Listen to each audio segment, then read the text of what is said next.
We are live on the Virtual Grip Network, and man, it is going to be a good one here in the Maximum Velocity ARCA Race Series. I'm your boy, Shaggy Zach Chapman, normally out there on the racetrack, but, well, surprise, surprise, Soup had a little bit of trouble tonight, so we're doing this on the fly. I got my man J.R. Shepard up here with me, and my man John Hine. We're going to fake it till we make it. 3 of us in the booth tonight. As always, Ryan Seneker turning the knob and twisting the sliders. Boys, we are at New Hampshire, and, like I say, I thought I was going to race this one. I was struggling out there. I mean, JR, words of advice to these guys coming in here, because I was struggling for grip in the corner on entry, and I was really struggling on exit. I mean, what can they do tonight to make this thing work? Well, Zach, it's going to be tough for these drivers out there. You know, this track, it's a mile in length, but there's very little banking in the corners. Only a couple of degrees at the bottom, 7 degrees on that top side. But from inside the cars, you can be a testament to this. It will feel like the banking is going in the opposite direction. A lot of that is going to be from that car rolling over onto that right front suspension and basically wanting to lift up the left front of the car up off of the ground. That transfer in weight, that's going to be the challenge for the drivers here tonight, because what it typically leads to in the car is that car getting tight, especially on corner exit, meaning the drivers, they're going to have to be extremely patient. I know that's not something that the drivers that run these ARCA cars like to do, but you're going to have to be patient getting back on that throttle tonight. You've got to let that car roll, get set, and then try to exit the corner as straight as possible. But at some point, you're going to have to be side by side with somebody, and because of that, I do expect to see the middle of the track be the preferred group tonight. But again, you've got to make that inside line work if you want to make passes, and I think because of that, we're going to see some tight side by side racing here. But Shaggy, sometimes that leads to some big contact. Yeah, now, John, JR laid that out perfect. You do have to be patient here tonight. But is there a chance, we could see somebody try to go the whole way on a set of tires? Or is 80 laps too long? Or are we going to need to pit tonight? I think it'll be too long. I mean, you're going to have, with no banking in the corner, you're going to be using up your brakes and probably cutting the wheel pretty tight, because, guys, this is a track that you're going to see guys have different agendas when they get to the corner.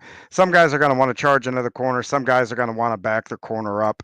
And when you get that, you kind of get the yo-yo effect, the accordion effect there. So, that's something you got to look out for. And I think that's going to put a little extra tire wear, plus what JR is saying. The track really honestly has a feel like it falls away from the car, and I think it's got to put a lot of stress on that right front tire.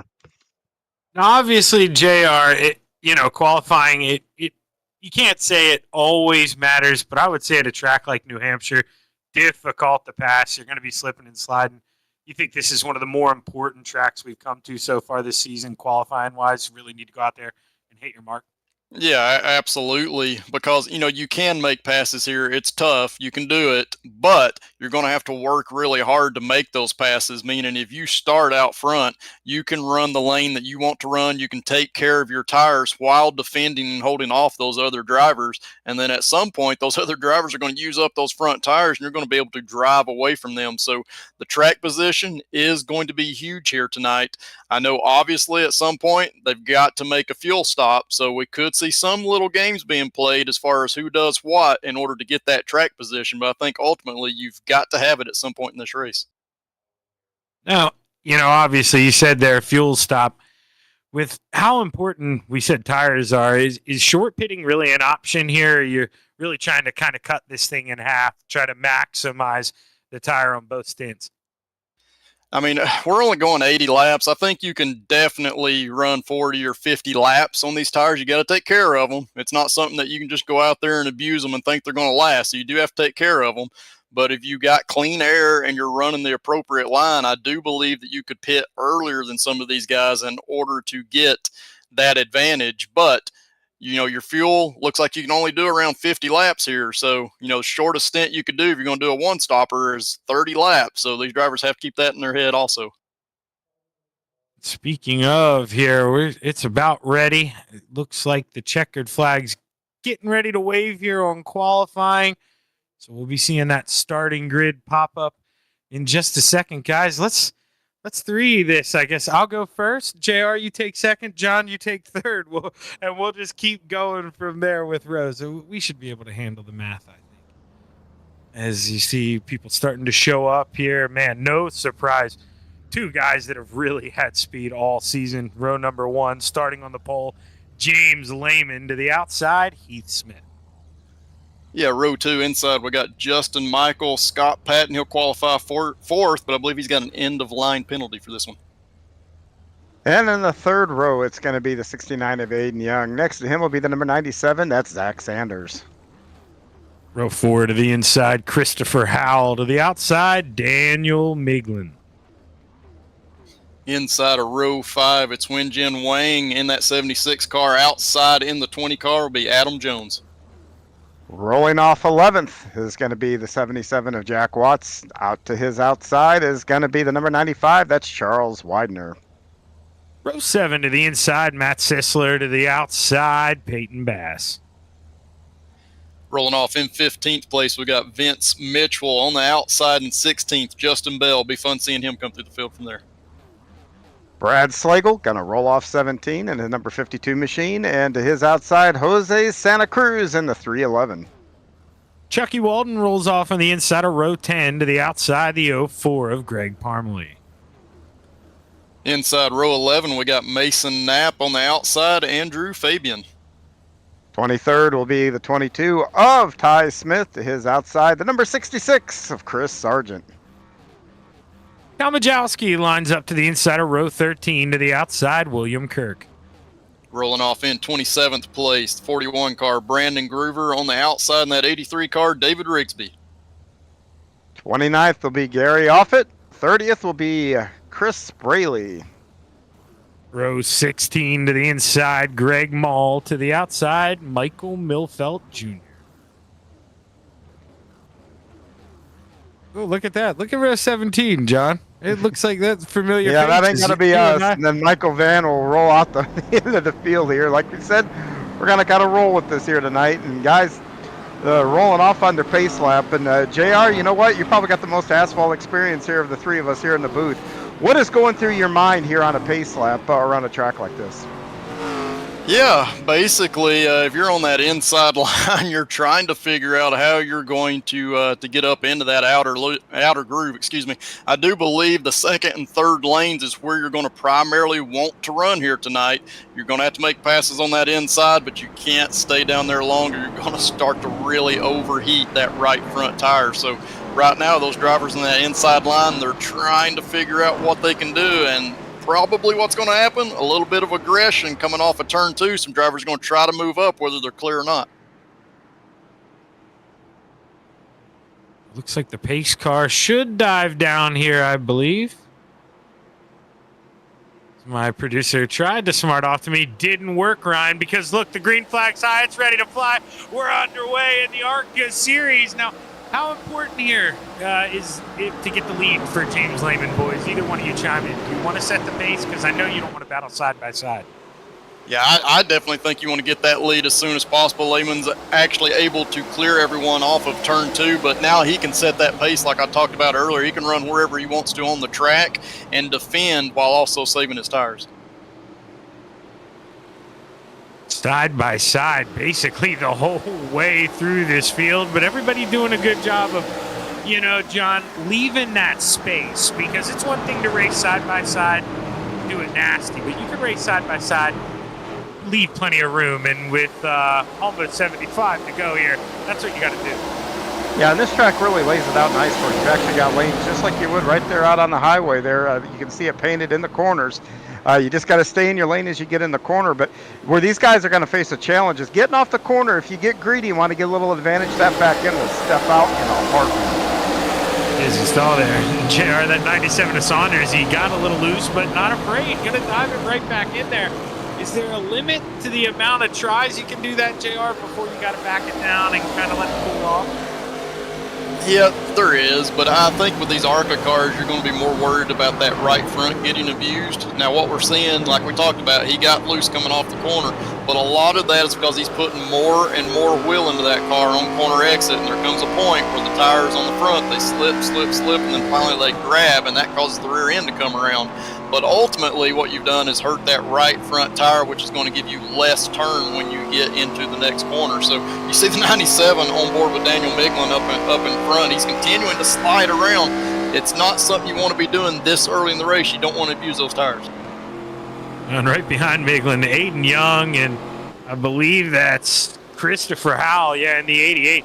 And they've been going at it side by side. Aiden finally cleared, but man, Aiden doing his best to hold that off because the 88's coming. And here we got another one. Look at that slideways on entry. Justin Bell. How was he able to catch that, John? He's still catching it. Yeah, he sure is. And it's a good save. That's which I like to call wrecking without hitting anything. Oh, man. Now, I guess, at least this is a kind of a car, JR, where you don't want to slip and slide, but like you mentioned, you're worried about that right front. So if you just kind of calm down, that's not going to be a run killer like it is at some other places, I'd imagine. It can still come back to you. It can, because you can move around on this track. I know it's flat, but you can move to the middle and the top lanes here to get that grip back. The problem with him is he got super sideways from multiple corners, and these ARCA cars do not like overheating that right rear tire. So he's going to have to back that pace down for a little bit to cool down the right rear tire, because these cars historically, once you get them loose like that, it only gets worse. So he's going to have to take care of it. He's probably going to get passed by 2, 3, 4 drivers before you can get those tires cooled back down and start to try to make progress once again. Yeah, and he's done the right thing here, JR. He's moved up the track, because when he was pinched on the bottom, when you're on the bottom, you're putting more wheel into the car, which means, when it does grip, that's what's kicking the back out for him. But he's moved up the track. That's going to allow him to get those tires cooled down if he can stay up there. JR, I need help one more time with the driver of the 76 there. You did an excellent job on the intros. I need it one more time. I call him Wen Jin Wang. I've been told we can call him JJ, so we'll go with JJ for right now. Okay, JJ is perfect. That is awesome. Thanks for that, JJ. But man, he's rolling, and he's got a pretty good view. Bigland and that 88 Howell have been battling pretty hard. Now, you've seen JR when I've been running in these things. Spoiler alert: I've been doing very well. I'm kind of running in the back. I don't know how these guys are facing. It looks like to me, man, he is one of those guys just letting the race come to him. You've got to watch out for him on the long run. Yeah, absolutely. We see some action right there. The 82 getting a little too high, but that's what you've got to do at a place like this. Number one, we talked about how hard it is to pass. The second thing we've been talking about is taking care of that right front tire. If you're a driver that can just find an opening right now, find a place to ride, take care of your stuff, 15, 20 laps into this run, you're going to start to see some drivers back up to you, and that's going to make the passing easier. You're going to have to do the passing down the bottom probably, but that's going to make it a lot easier for you to make those passes once those other drivers wear their stuff out. I believe we're looking at Matt Sisler. There we are, taking a dive. No, I thought he was going to take a peek on Watts, just going to stay in line. But right behind him, or 2 cars back, excuse me, we got the Rabbit trying to hop his way on up that Tide machine. He is going up high, JR. I kind of like that. Well, now he's going to run the middle here, but is there too high here around New Hampshire? Will it get too marbly up towards the wall? Or can we use it all? Yeah, absolutely. It'll get too marbly. You'll get up there in the marbles, and it's it's like jumping the groove on a dirt track and get too high. But basically, you can't see it really well there in turns 3 and 4. In turns 1 and 2, there is a darker piece of asphalt that's from the bottom of the track up to the high side.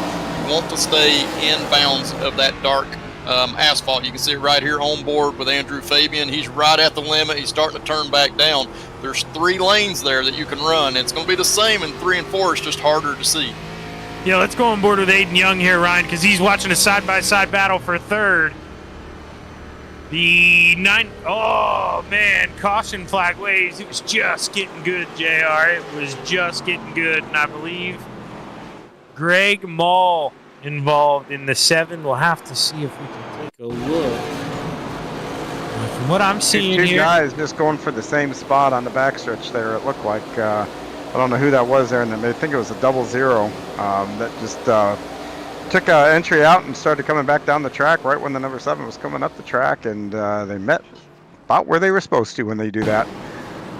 Oh, Yeah, 52, 052. Yeah, because it doesn't. You're exactly right, John. I wanted to say it looked like he got loose, but no, it just looked like he wanted to come down the racetrack because it really doesn't look like he got loose. And man, that's tough. And it looked like he kind of had the look he was trying to drive away from the wall, and that's really kind of what that looked like. But hey, that's racing. Is there, John? You know, we're newer here, but you got a name you like? Who should we pull up here? Caution number 1. Who do you want to talk to? This JR's deal, man. Ask JR. He knows everybody. All right, come on, JR. Hit us with some knowledge. I don't know. Let's see. We got Heath Smith. See you around down there? All right. Hey, Heath. It's JR up in the booth. I know qualified on that outside row there. You're back in 3rd. How tough has this track been in the opening laps? Just, trying to get yourself situated, find the groove you want to run in. Yeah, it's kind of it's slick. It's we're kind of slipping and sliding all over the place, and I'm trying to just fall into a groove here where I can maybe try to save a little bit of tire to get to that stage break. But looks like we're 15 laps in, so it's pretty much just going to be go from here to the stage break. So probably no tire saving this run, but that's normally the way I want to try to do things, is just save a little bit of rubber. But the track's super slick. Now, Yeah. with that stage break coming at lap 29, can we make it the rest of the way from there? Good question. You're probably asking the wrong one for that, but we can run about 49, so yeah, we can probably make it from there. All right, well, hey, it looks like you're going double file, man. Here, 1 to go. Good luck, man. Go up there and get that thing. Hey, thank you, guys. I didn't mean to step on you there, JR, but I really I needed to know that because I want to know. I mean, obviously, you know, we've had our fair share of cautions here in the past, but it's been looking pretty good here tonight. And I don't know if anybody maybe tries to milk that final thing on one set of tires, or if they plan on, you know, hitting twice here tonight. I'd really like to know. Maybe somebody stays out this first stage.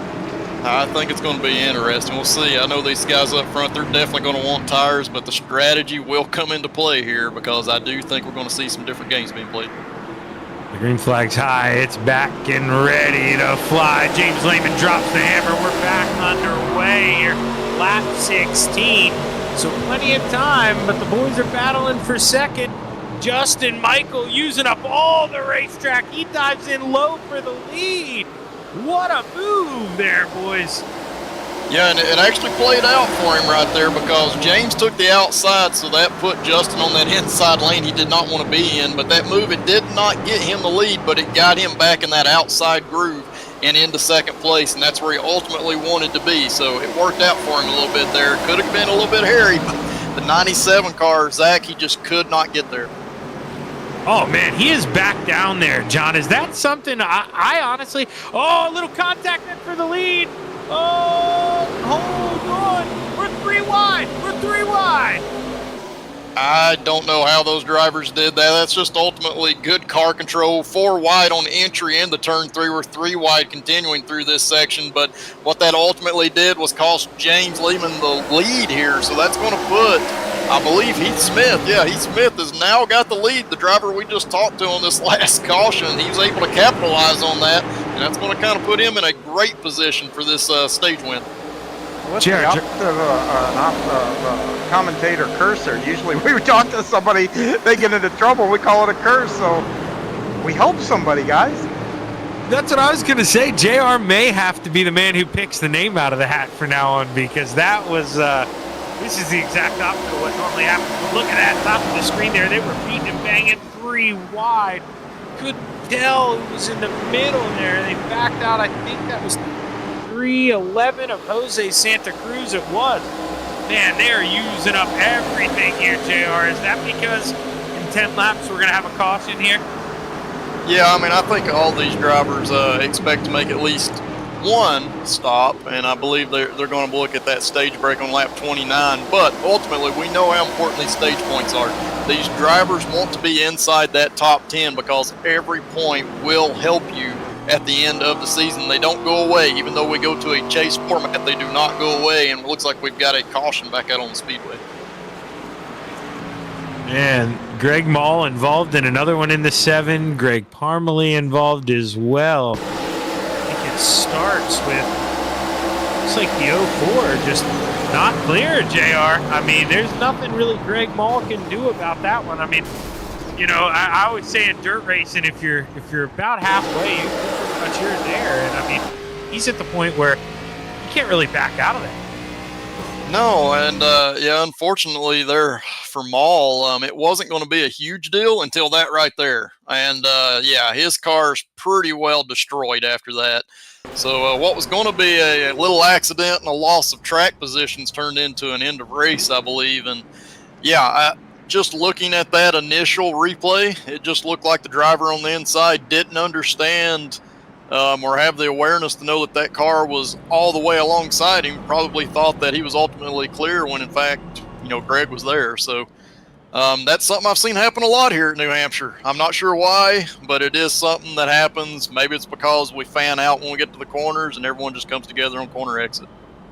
Now, JR, it doesn't look like we had any takers. And I can tell you, if I was running right now about 17th or so, would you consider coming down pit road right there? You know, you get the stage break caution. You probably have one or two. They mentioned 51 laps, I think, for a tank of gas. I mean, that should put you there with a couple cautions, and maybe you gain that track position that way. I mean, yeah, absolutely. If I'm mid-pack or worse, I would have come down and pitted for sure, and I would have gotten my tires. And the thing is, some of these drivers may be thinking that, but they may be pushing it to right before we get the 1 to green because they want to make sure they've got all the fuel they have on board. Ultimately, they're not going to be able to make it unless we get more cautions. So they want to make sure they've got every single lap of fuel that they can on board. So I do expect some guys to come down. But again, if I'm one of those drivers, I'm coming down and I'm getting my tires, and we're only going to have like 4 laps until the stage break. I'm going to literally ride around this track at like half speed to take care of my tires. Now, John, it looks like the leader here, Heath Smith, going to take the high side. But would you have thought about maybe taking the bottom? I mean, with how we saw those guys arc down to almost the grass, is that maybe the place to be, turn 1, if you get a good jump? No, I would want to keep my momentum up and not abuse the car anymore. I mean, you know, you have to put so much wheel into that car on the bottom there. It increases the risk of something breaking loose. I think this early in the race, you just play the numbers and take the safe bet. They are double file, so we should be going back green this time as Justin Michael with that big save earlier. James Lehman as well. I mean, I thought we were going to have the big one here at New Hampshire, but those guys, that's why they run up front and I run in the back, I guess. Get ready to roll around. We'll see it make the abrupt left. You know, I never understood why he's yanking the car so hard. He could have rolled off a little earlier, but if you don't have to pay for it. Might as well beat it up. Green flag's high. It's ready to fly. We're back underway. Heath Smith, man, good jump on the outside. And James Lehman wasting no time getting in line. But look at that. We see the 97 of Zach Saunders trying to use a little bit of the basement here to improve the spot. Yeah, he definitely is. And we got contact on the backstretch. I see a couple of cars going around, one of them being Aiden Young. I believe Jack Watts is the other driver there, and the front end's going to be completely destroyed on that 77 car. Yeah, that reminds me of what my front end looked like last week, JR. The nose is completely gone. Aiden had a pretty big shot as well, but it looks like he may have survived a big part of it, but there you see the 31 comes up. He tries to check up at Aiden. He didn't see it in time. Then he gets run over, and, man, it's a stack up on the Beltway. Yeah, and it's one of those things, once again, I don't know why that happens at New Hampshire, but it does seem like drivers just don't seem to be fully aware of where the car is on the outside of them, and they want to move up. Aiden right there had to get on the binder so hard, his car actually turned down the track, and that wasn't him doing that. That was him trying to slow down. It turned down the track and ultimately led to the 18 getting in the back of him and then causing that melee we saw on the backstretch there. So Very unavoidable from the guys behind, but yeah, just one of those coming togethers off of turn 2 that we see at New Hampshire quite a bit.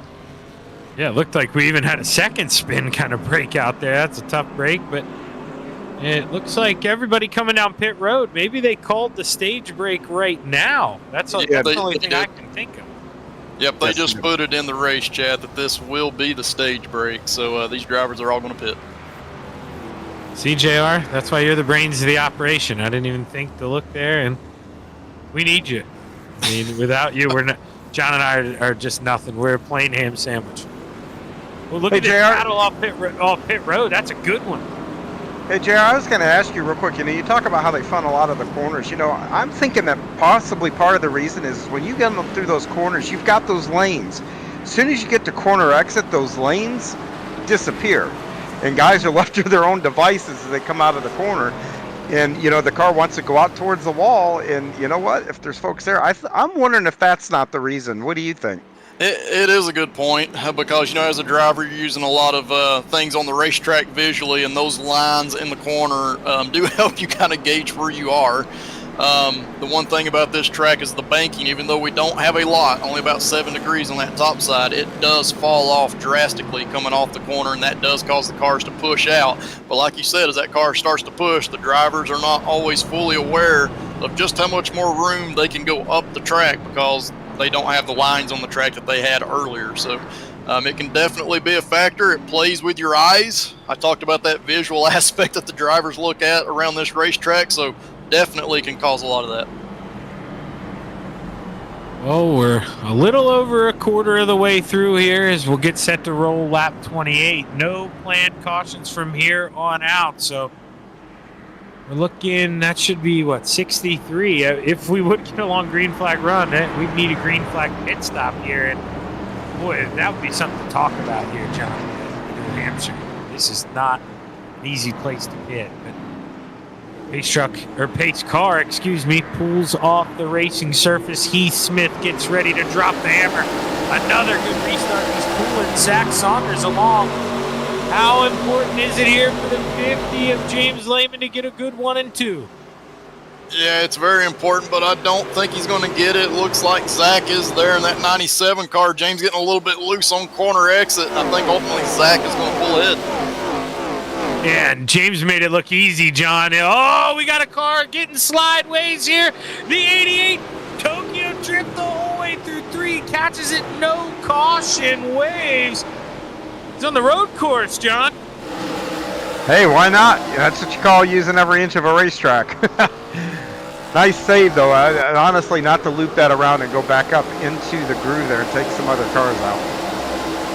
Yeah, and that really is, obviously you could be selfish, yank that thing back up and try to bring out the caution, but he tries to hang on, just didn't have any luck. And now the war rages on for 4th here. You're watching Scott. Yeah, the 41 just sent it into 3, it looked like.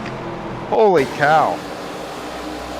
Caution on the track with, like I said, I think the number 41. It's kind of crazy, but it almost looked like he had a brake failure.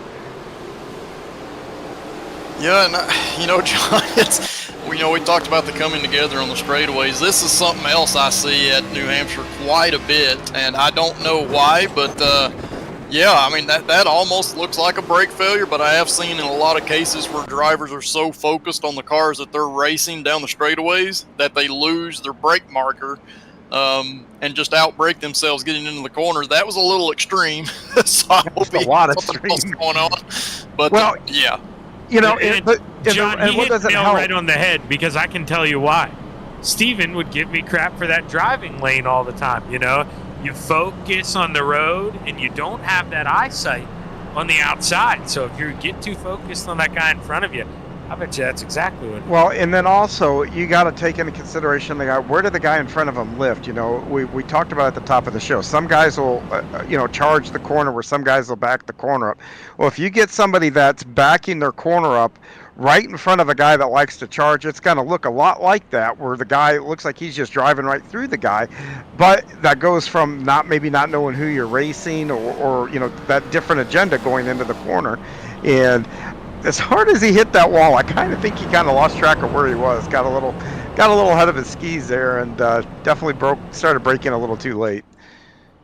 I wonder if they're trying to make fun of the 88 now. You saw a couple of them go down there and use the road course. I mean, or maybe they're just practicing, just in case they have to get down there.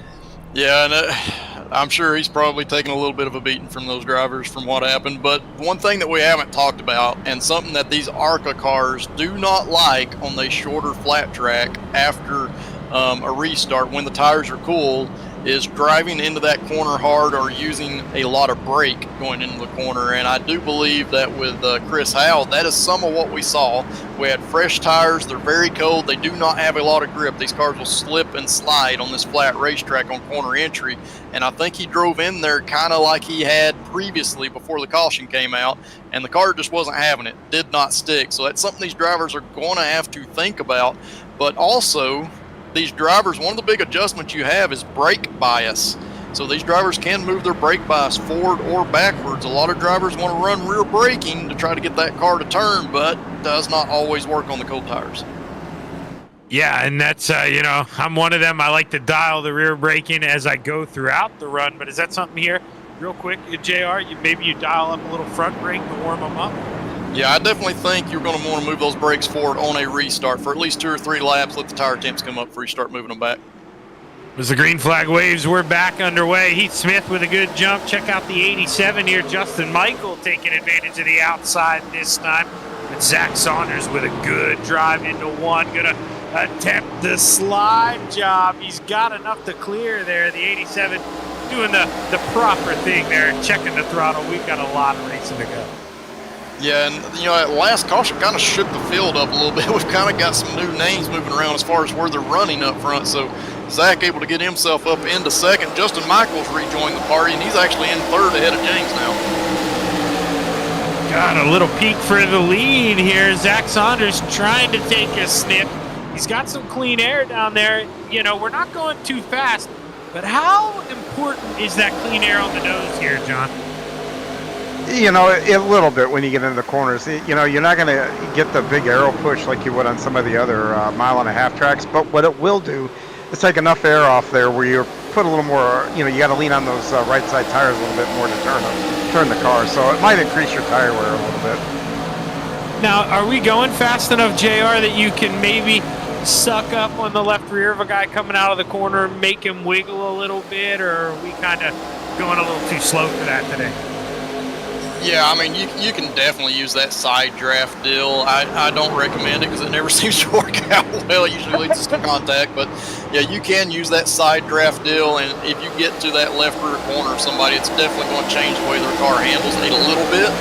But a lot of these drivers that run up front on a regular basis, they're going to expect that. They're going to know how to adjust their driving to encounter that and maintain that position. Oh, James Lehman, man, him and I believe. Oh, we got one into the backstretch wall. Yeah, Justin Bell. Man, Justin Bell sliding into the wall. That's not too bad, but man, he's that's going to affect the handling for sure. He's going to. Yeah, we saw that from him early on in this race too. When he was on the bottom, he just had a really hard time keeping the car under him, and this time around it bit him.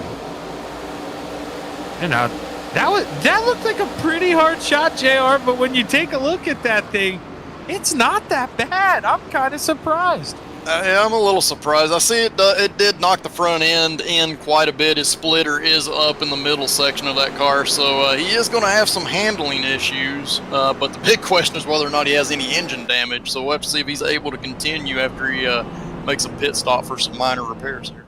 They drop I never thought about that. You could drop the clutch and figure out if you got engine damage because you can look at where the RPMs settle here. So I've never done it for this car, so I don't know where that would be, but I got that option. Well, James Lehman, guys, not to interrupt here, but look at him. He's going down pit road. That was the driver in 4th place. Interesting strategy here, Cotton. Let's see if it pays off. Yeah, I'm going to be interested to see what he's doing. He was struggling. I mean, he was pushing hard on that last run. I saw him get into the wall a few times, so I don't know if he's just being, cautious here, or if he is indeed. And I do see the car go up on the jack stand, so he is taking tires. All right, well let's pull up. Boy, he's gonna have to be patient coming through that field. let's talk to Michael Milfelt here real quick if we can, Ryan. I'll just ask him a question or two. Hey, Michael, Shaggy in the booth, man. You got a copy? Yes, sir. I'll tell you what, man. What's the recipe, brother? You're up 24 spots. You got that 155 moving, man. You like this racetrack? It's okay. It's just really slick today. Staying out of trouble is the biggest thing. Well, I mean, where are you having your most success? Are you trying to do the damage on the bottom, or do you need the high side for that corner exit? The high side is the place to be, but if you want to make a pass, you gotta use the bottom. Well, hey, Michael, it looks like, man, you're doubling up here, getting ready to go back and play. Go get him, brother. Keep the charge going. Yep, thanks, sir.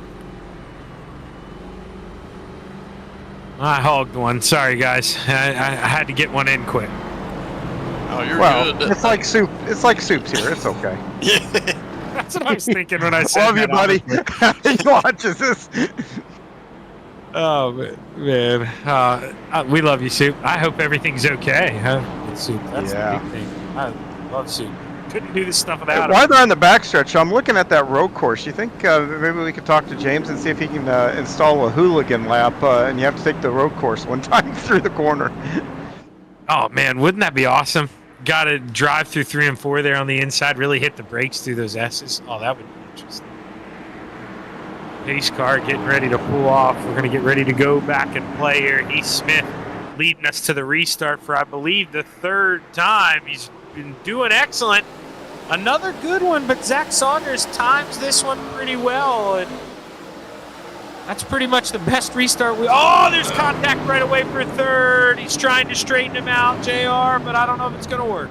Yeah, this is between Scott Patton and the Justin 36 Michael. just took a big hit. Yeah, man, we got a lot of carnage in the aftermath of that.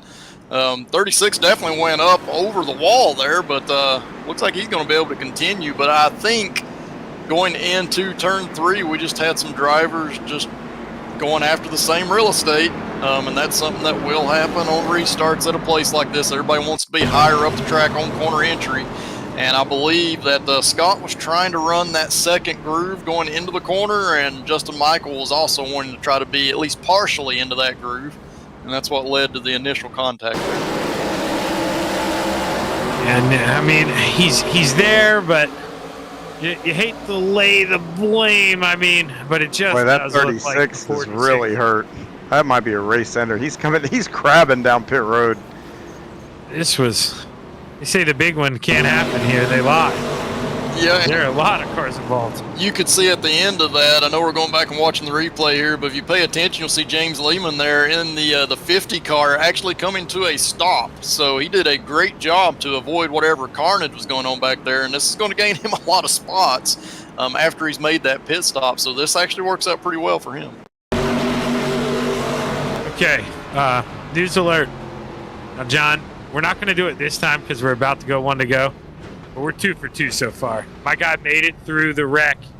He gained some spots. He's hanging out in P5. I was worried the commentator curse got to my man Michael Milfelt, but he survived. Yeah.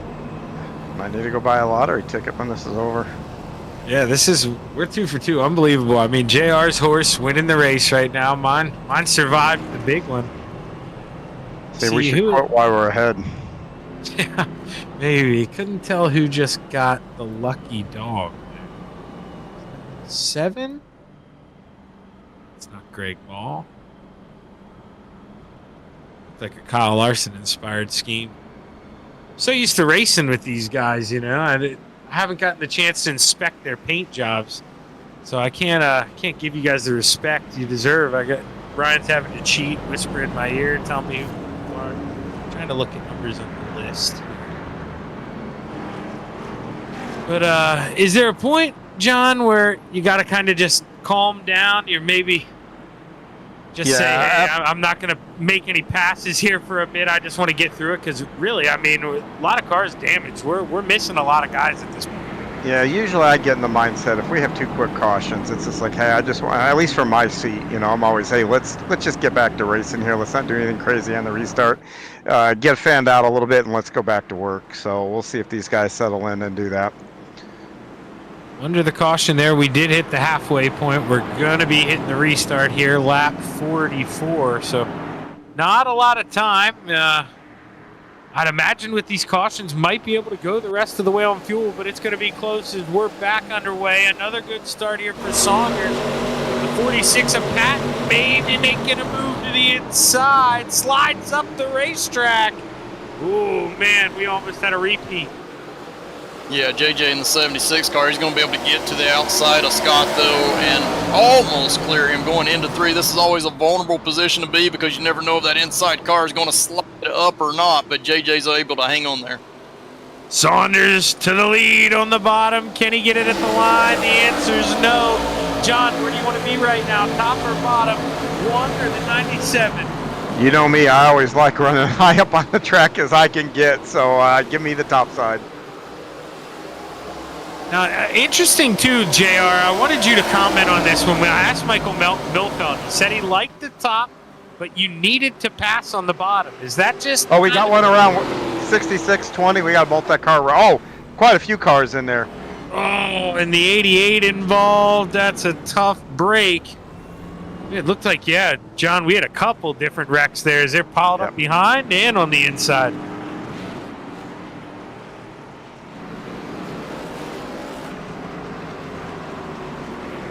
Yeah, it looked like the 66 just got in really, really hard, and I'm gonna started wheel hopping it, made contact with the car in front of him, and it was kind of on from there. It kind of looked like.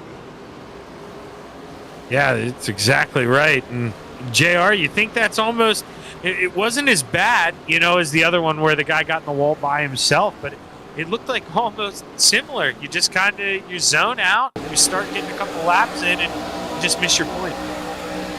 Yeah, absolutely. He got in too hard. I did see the 83 look like he was getting a little loose right before that. I don't think that would have made a difference at all, but he was definitely getting loose before that. 66 ultimately, though, just overshot the corner entry there. So I know he's going to be kicking himself for that, and that's something that's very tough at this racetrack. If you're one of those drivers that likes to use brake markers around the track, at some point you're going to miss one of them. And you're going to get in too hard. I get made fun of all the time, guys, because I'm somebody that goes on depth perception. I don't like using the markers around the track, but one of the reasons why is because of that right there. It's just so easy to miss one of them. Yeah, and Gerald, real quick though, that depth perception, you know, the car in front of him is starting to get loose, which probably is an indication he overdrove the corner too, and that's a common mistake. You know, you behind guys that'll go out and hit the wall, and you'll see 2 or 3 in a row hit it.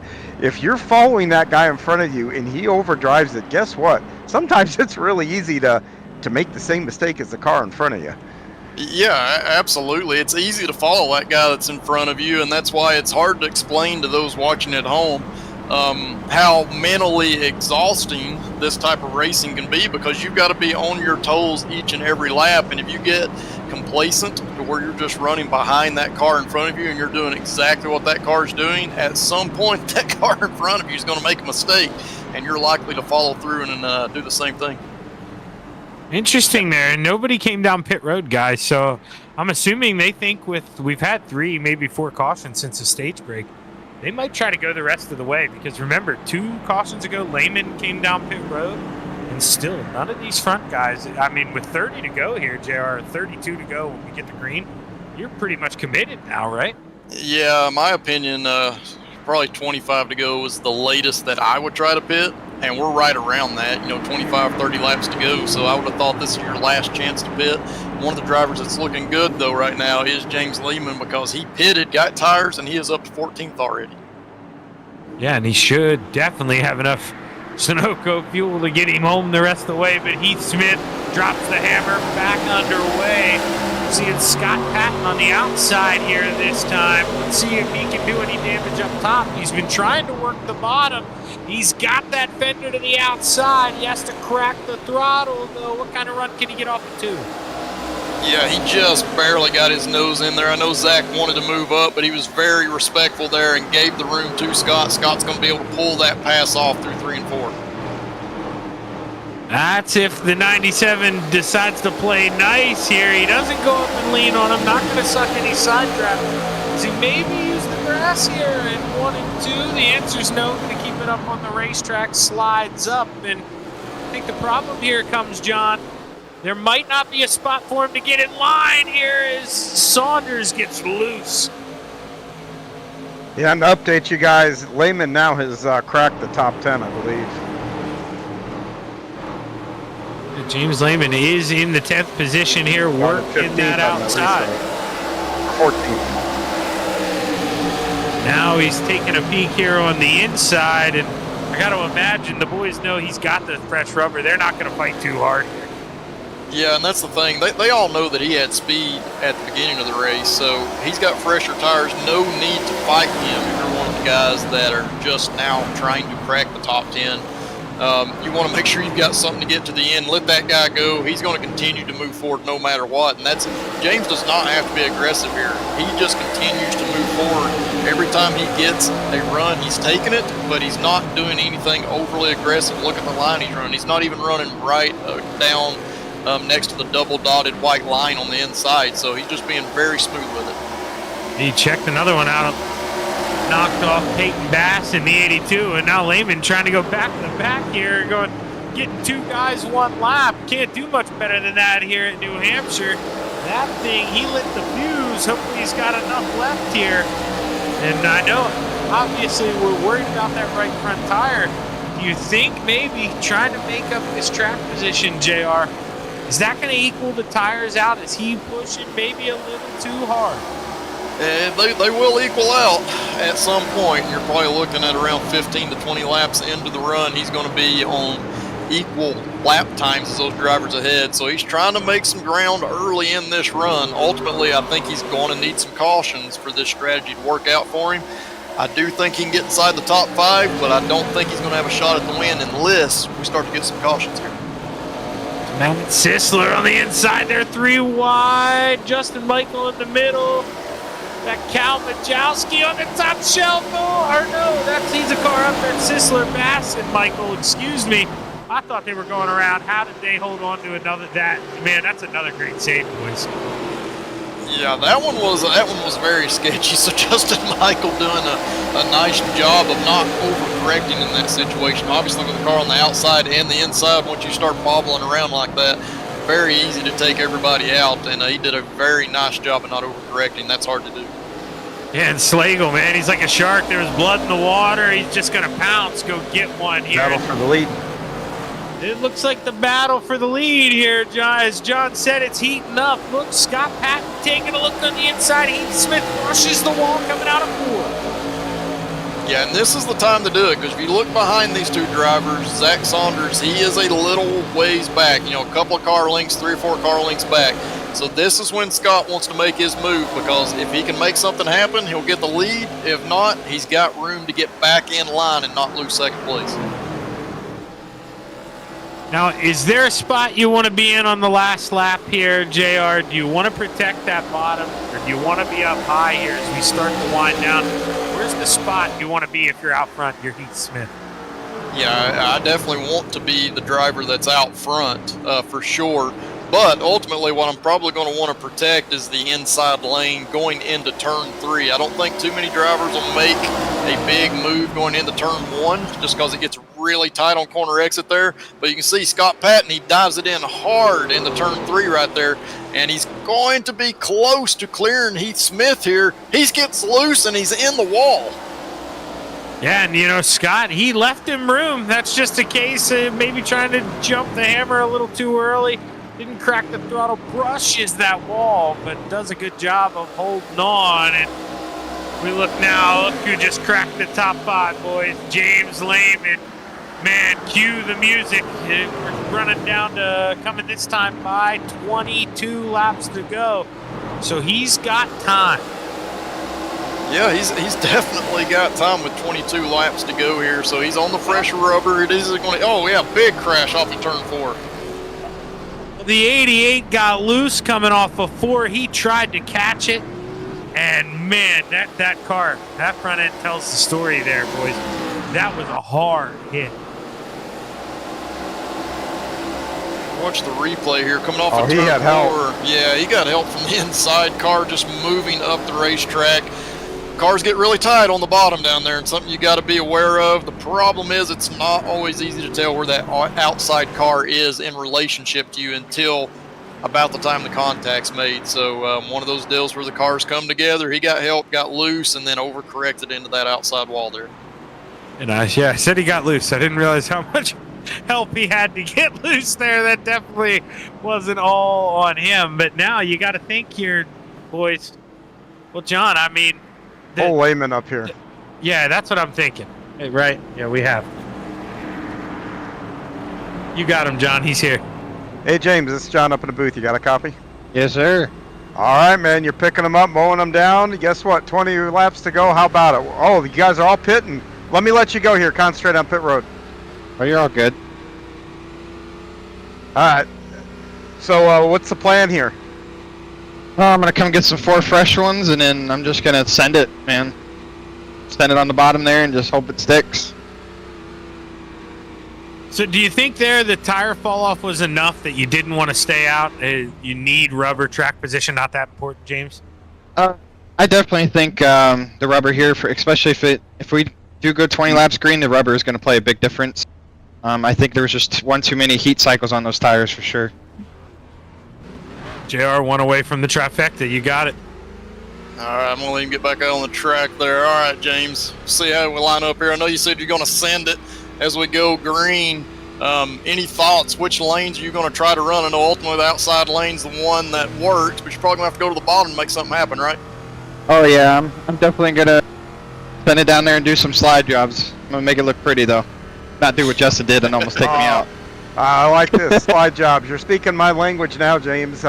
Looks like when you come back here, let's see where you're going to line up here real quick. See if it's going to change. It looks like you're about 7th in line here. So you only gave up a couple spots here. So what's going to be the goal here? Just send it like you said?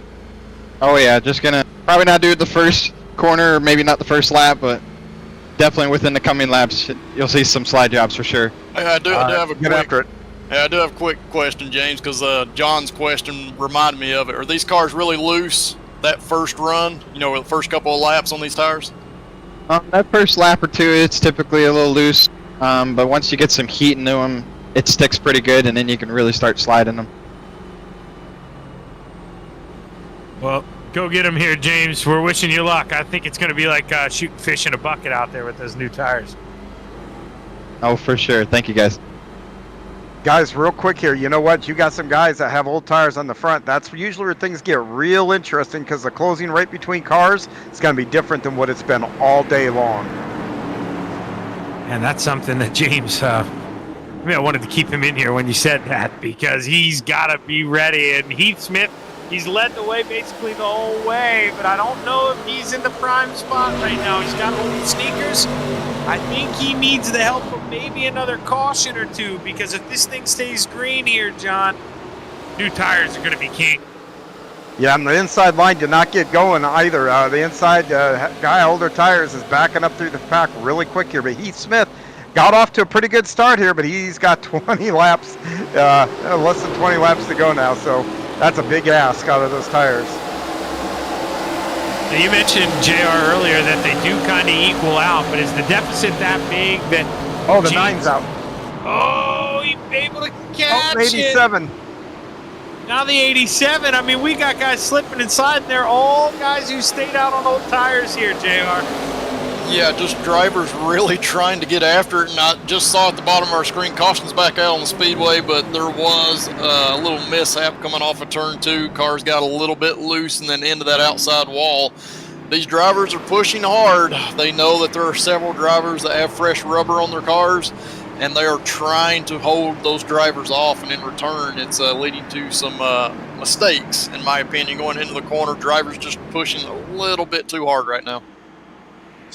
So I can hear Ryan talk, and it's the 36 of Chucky Walton. It was real quick. He did an excellent job if we get a chance to look at this. He was headed towards the inside wall. JR, he gets a slap there from JJ. JJ gets a little loose, comes down and gets him. That's a big save there from Chucky.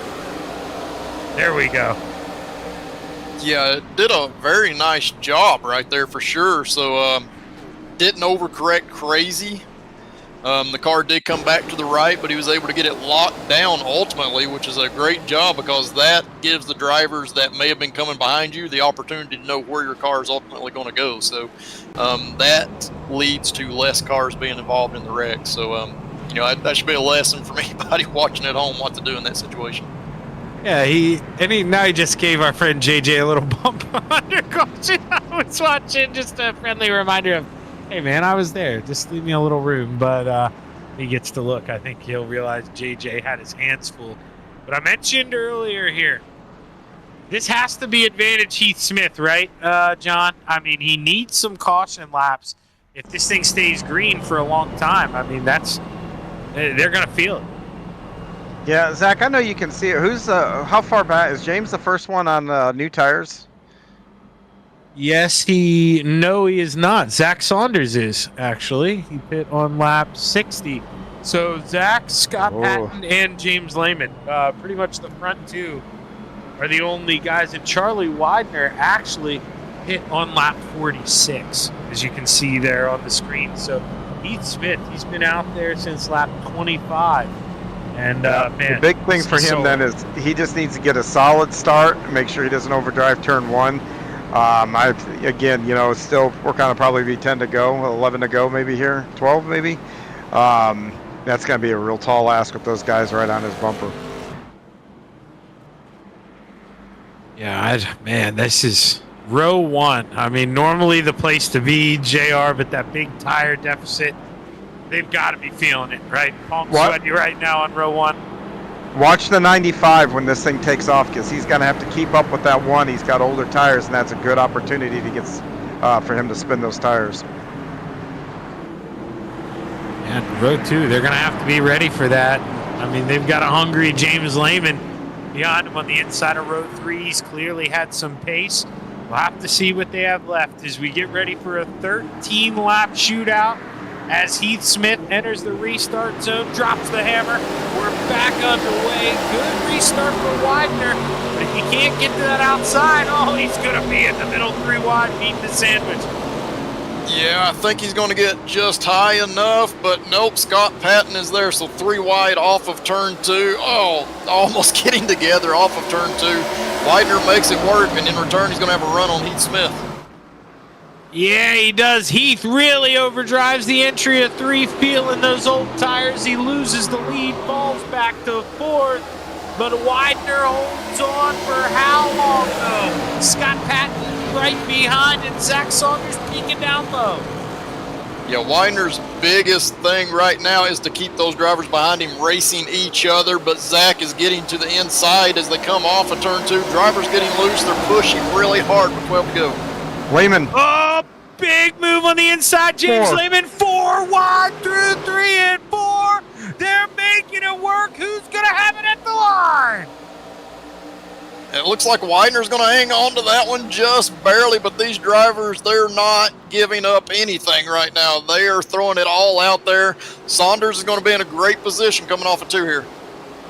I'll tell you what, Widener, he deserves so much credit for what he's doing on old tires. He is making those guys work as he gets a little help entering 3. Moves up the racetrack, finds the wall. James Lehman takes over the final podium spot, but he wants more as he takes a peek for 2nd. Yeah, James is sending it, so these drivers need to be aware of that because and a caution is going to come out on the Speedway. God darn it. Oh, man, it was getting good. I had goosebumps up here. Those guys racing 4 wide. Boy, oh boy, what a treat here.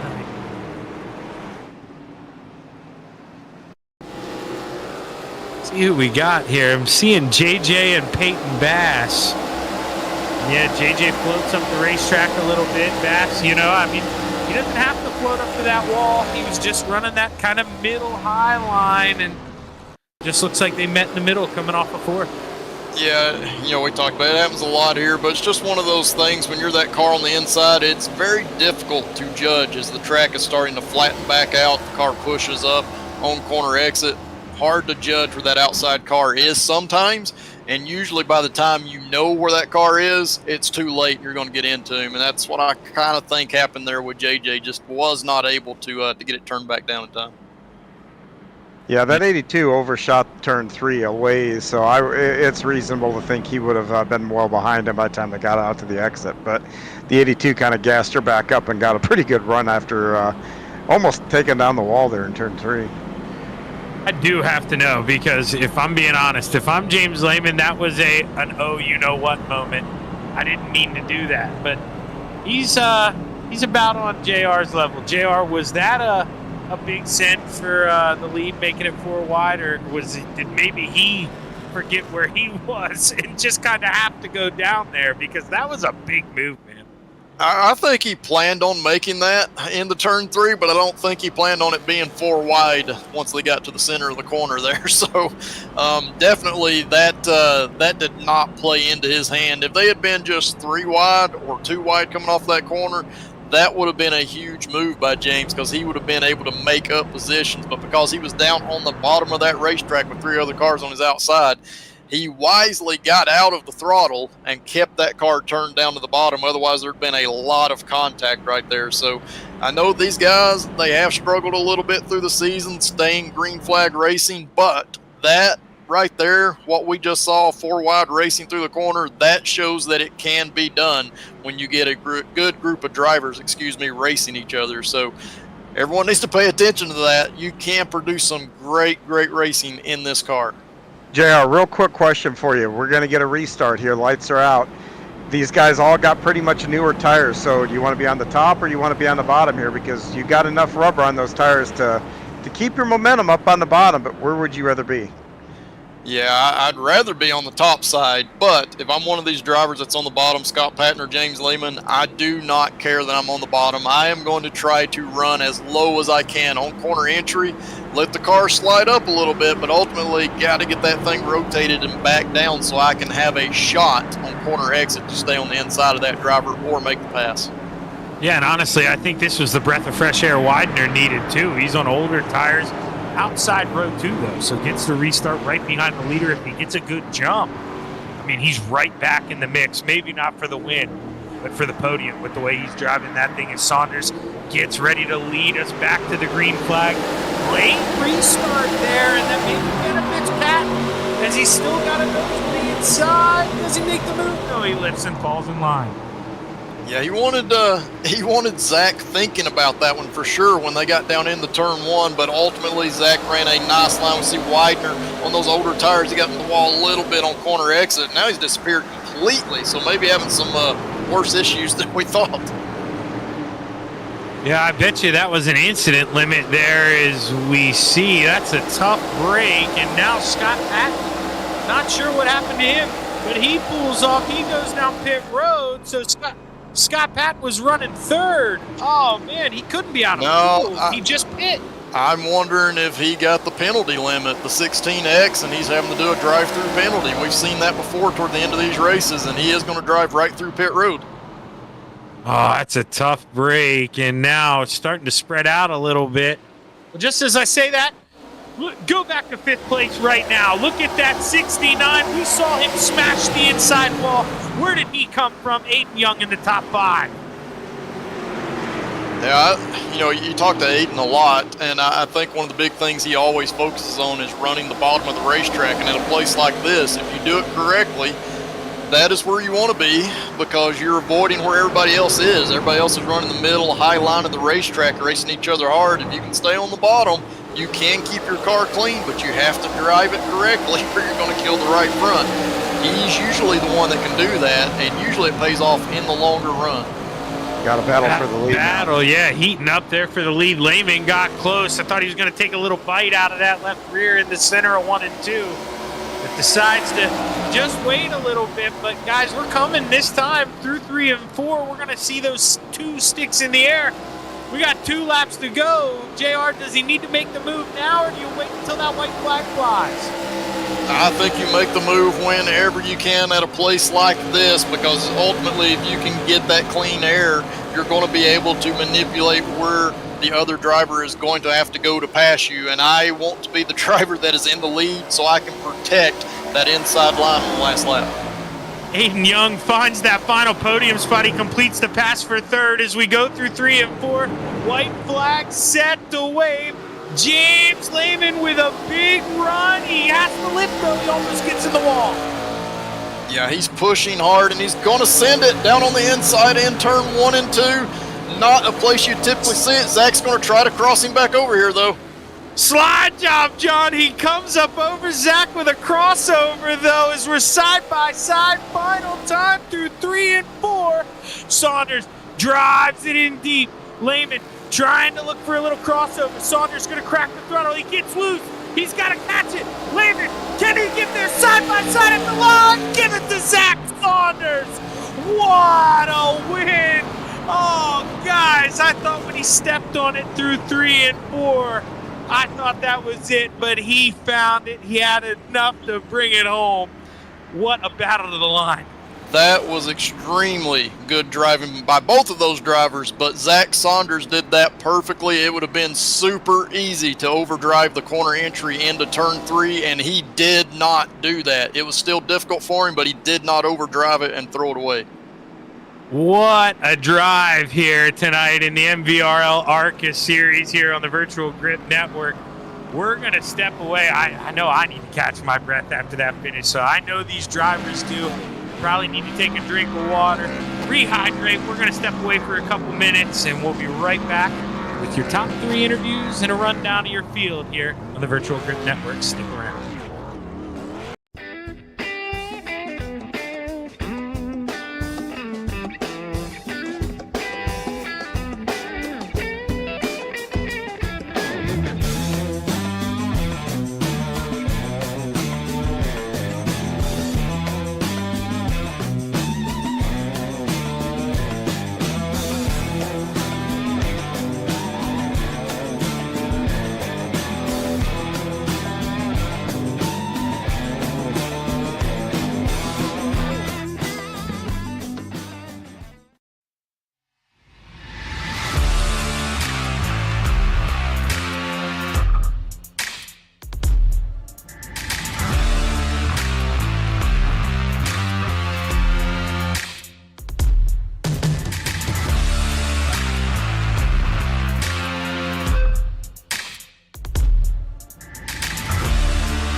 We are back live on the Virtual Grip Network, and boy, oh boy, I mean, we were pumped up there at the end. I haven't died down, guys. That was a finish so far. I mean, like I say, I've been running in the back, but JR, that's probably the closest finish to the year here, wouldn't we say?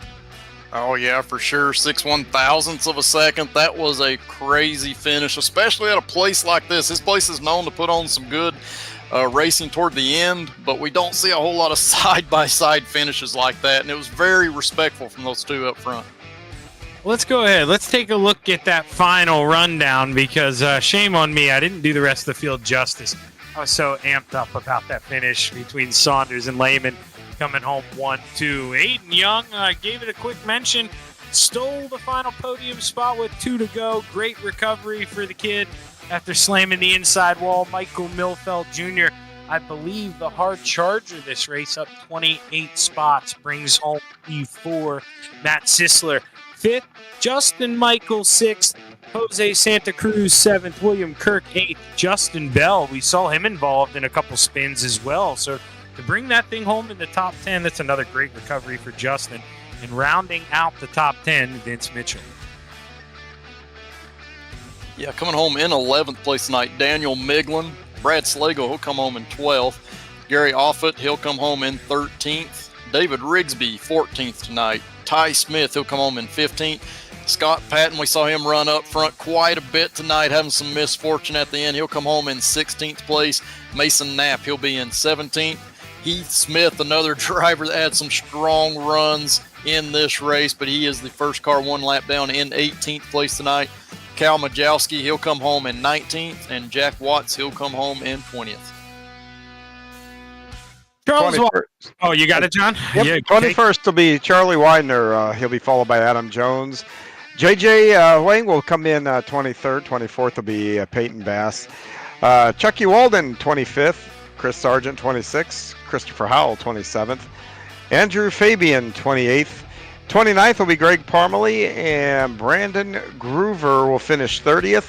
And the last couple here will be Greg Mall, Chris Haley, and Michael Van. The last 2 jokers you see on the page, well, we ended up in the booth here.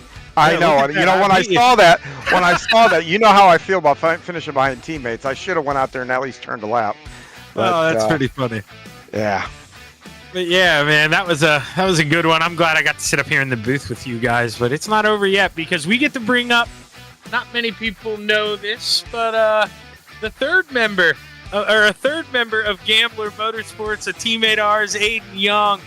Huge run, kid. When you get in the inside wall going down the backstretch, what's going through your mind, man? Did you think you could bring that thing home? And I also got to ask something here.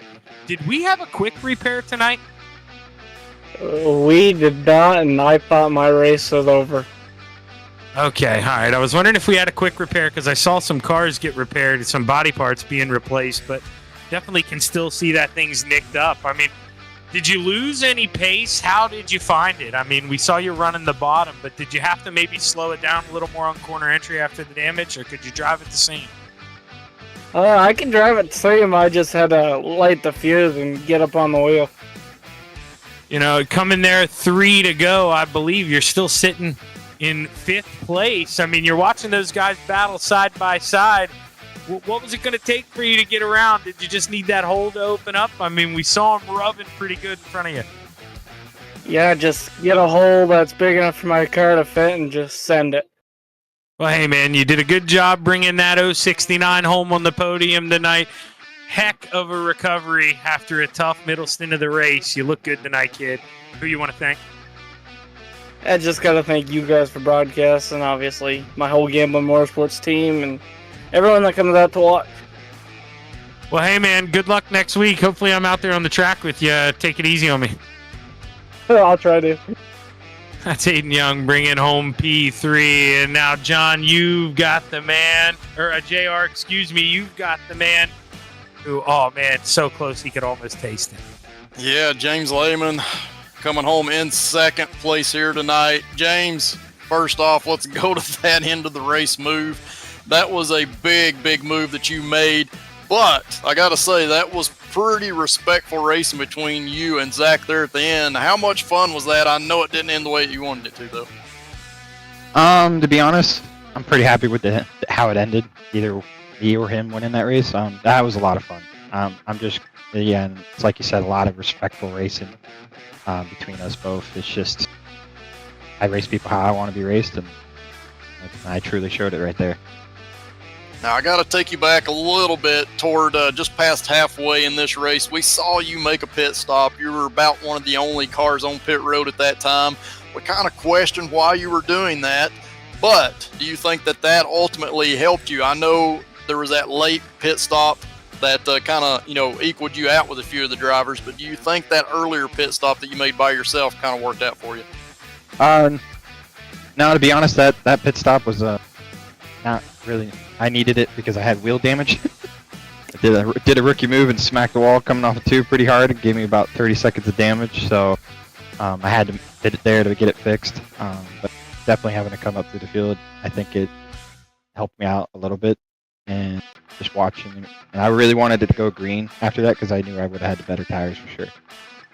Yeah, we'd kind of speculated. I wanted to hear it from you because I didn't want to mention anything, but I did think that you had gotten into the wall a little bit there. Maybe that was why you were ultimately pitting. But you had some hairy moments coming through the field. We rode on board with you through some of those accidents that you had to avoid, which brings me to my next point. Next week, you guys are going to Talladega. What are your thoughts going to that place? And hopefully we don't ride on board with you while going through too many wrecks there. No, I'm expecting good things out of everybody here at Talladega. Definitely super speedway racing in these cars. It's definitely interesting. It's a lot of checking up for sure because the hole is amazing. It's incredibly big whenever it punches a hole, and so I'm expecting some good racing. I'm hopefully we can have another close finish. But hopefully I'm on the top of the end this time. Absolutely, man. Hey, you got 2 wins this season. Close finish here tonight, and maybe we'll get a chance to talk to you again next week, man. All right, thank you guys. Thank you to everybody that showed out tonight. All right, guys, that was James Lehman. He was our 2nd place finisher here tonight. Shaggy, who you got now? I'll tell you what, I got the better of the 2 Zachs, apparently, because he's the one that's standing on the top of victory lane. I'm interviewing him, man. How are we feeling? All right, first off, this is the first question. Do you dirt race, Zach? Do I dirt race? No. Yes. Okay, because you executed the perfect slide job defense through 3 and 4. It was absolutely amazing. I mean, I could have sworn there was some dirt experience in that because you drove that thing in, you lifted out of the throttle just enough to sit in the center. But when you gassed it back up, man, you get a little bit loose. What's going through your head? Did you think you were going to lose it at the line? Honestly, I thought I lost it out of 4 because I was trying to get it. I got in there. I was like, all right, I'm hoping to get it to rotate down to the first lane down there, and it didn't. I was like, oh, shit. Let me get on the throttle and hopefully it don't come around on me coming out of the corner. Luckily, I've done enough dirt road racing to drive a car up out of the corner. I knew it. You tried to hide it. I knew there was some dirt in you. There's definitely some dirt in there. Just try to get up out of the corner as good as possible. I did it a couple times throughout that little sprint to kind of just drive it with a little bit of an angle coming out of the corner to get a good drive, and that's what I was hoping to do it again, and I got pretty damn lucky right there. The finish line was another 10 feet down the track. I was screwed. No, yeah, man, but hey, it wasn't. So, before that final caution, Zach, I don't know if you knew this, but you were in the middle 4 wide, man, through 3 and 4. What is going? I didn't know that could work here, man. What is going through your head? How'd you guys make it work? I'm just as surprised as you are to make it work on the bottom. I saw James, drive it down in on the apron. I knew that would work because I was doing that during practice to see if it would work. And I knew if you could get it to stay on the apron, you could wrap around it pretty good. But if you got it up off the apron, it wouldn't do it. So yeah, I mean, we went down that corner. I was scared, man. I was so scared because I was 1-4X away from getting getting a penalty, and I didn't do anything wrong. I got ran into twice, and then I barely touched James when him and Justin made contact, and that gave me a 12X just within the first 40 laps. So I was driving a bit scared as well, but I was just hoping and praying we could keep it come off corner street. Well, man, for driving around with a 4X hanging over your head there, that you did a heck of a job rodeoing this thing around the racetrack. You made it a lot of fun up here, and you look good out there tonight, man. Heck of a run. Who you want to thank on the big win? Man, thanks to James for not running me over, because he could have done it so easily. Thanks for him for having some really good racecraft and giving us enough space to come off the corner and stuff. But thanks to you guys for putting on a good stream, and thanks to the guys that run the league. And I've been having quite a good time here. I got the truck win last week and got an ARCA win this week. So redemption from ARCA last week, finding Scott in 1 and 2. So had to make good for this one. Well, hey, man, one more before you get out of here, actually, because JR always does this, and I forget. He's so good at it. We're restrictor plate racing next week, man. Different strategies. How do we get this thing through? Are you excited about it? I'm excited, and I'm not. This thing's not a very good drafting car. It's so weird. It's like the Gen 6, but it's not. You got to drive from early. What I noticed early in the season when the car first came out, you got to drive it with like a bubble in front of the guy in front. You can't push him. It just makes you go slower for whatever reason.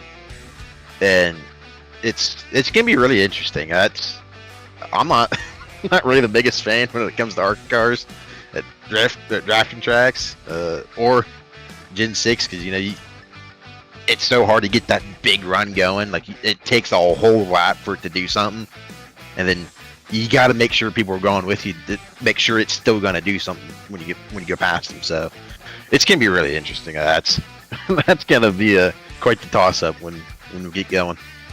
Well, looking forward to seeing you out there next week. Big win tonight, and good luck the rest of the way, man.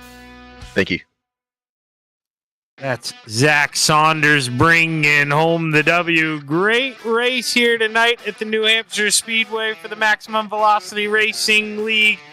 But we've got a lot of good racing coming up on the schedule here. What do we have next? We've got MVRL, the podcast. Okay, I was like, Ryan, you threw me for that one. I didn't know we put those at the top. I never do Monday. We got Tim Corder on the podcast, and John, you still around here, man? You're the man. You're the guy to have on to talk about this. Yeah, Tim did a great interview. I can't wait to go back and watch it here, and we got some other surprises coming up. So yeah, definitely tune into those podcasts on Tuesday mornings. Well, as always, coming up next week, Monday night, we mentioned Talladega Super Speedway. JR, I'm going to try to race that thing if Soup's back. What words of wisdom do you have for your boy? Oh, find yourself a partner, man. You're going to have help to make it work down there in Talladega. I spent a lot of time down there in real life watching the wrecks, but gotta have somebody to work with. Gotta find a good spot to run to stay away from all of the action that's going to take place, because I know these guys, they have gotten better throughout the season, more respectful, but at some point there is usually a mistake that leads to the big one down there. So gotta avoid that big wreck and then have somebody good to work with. Well, this has been a great night. Sorry about the quick throw together with the three-man crew here with John Hine, J.R. Shepard, and me, Zach Shaggy Chapman. But as always, the show looked amazing because we had Ryan Seneker turning those knobs and twisting the sliders. I'd like to thank all of you for tuning in tonight. And on behalf of everyone at the Virtual Grip Network, have a good evening.